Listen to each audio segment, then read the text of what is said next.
என்னடா பண்றது? இவங்களுக்கு என்னடா சொல்லி புரிய வைக்கிறது?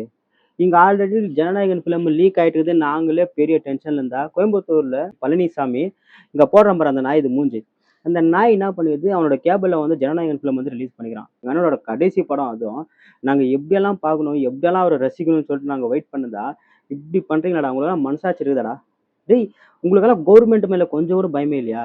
கவர்மெண்ட் கரெக்ட்டா இருந்தா ஏன் இப்படி நடக்க போகுது? தயவு செஞ்சு மக்களே, நான் திருப்பியும் சொல்றேன், நீங்க தப்பா நினைக்காதீங்க.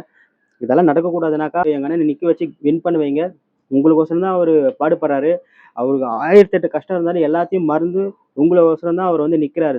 இழந்துட்டீங்கனாக்கா, தமிழ்நாட திருப்பியும் இந்த மாதிரி ஒரு ஆள கொண்டு வரதுக்கு பல வருஷம், பல ஜென்மம் ஆயிடும். கொஞ்சம் புரிஞ்சுக்கங்க. சென்சார் போர்டுக்கு வந்து திருப்பி ரீஷெட்யூல் போயிக்குது ஜனநாயகன் ஃபிலிம் வந்துட்டு.